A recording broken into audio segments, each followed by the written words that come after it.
Yeah, I'm a chillin' boy. Today no name. Kano TikTokers. Yeah.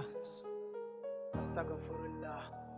Wai ganin ma'aiki yanzu shi muke mafarki, abban Zainaba Habibi manzo kai muke ta dauki. Wai diyar asara duk gidanku za mu sara, har kina da bakin zagi kuma zaki yi gadara. Wai kin yi ƙarya wuyanki za mu yanka. Wai ki zagi manzo bakinki kamar wando, tunda dai kin zagi shugaba wuyanki za mu tsire. Kabarinki na da zafi don wutarki na da ƙarfi, da ki buya cila in na ganki ni ko ban barinki.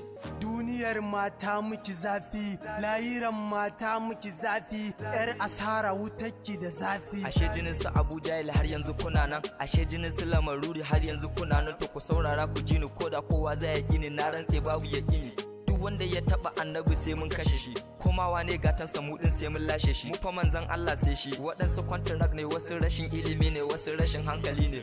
To kuma menene yi wa shugaban kasar ka, in ba shi ba to gwamnan ka, in ba shi ba to baban ka. Dan in kawa annabi suna gani za mu kashe ka. Astaghfirullah. Allah astaghfirullah. Astaghfirullah.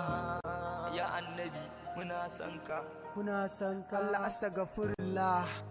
Mun tuba ga Allah. E-Safe on the mix.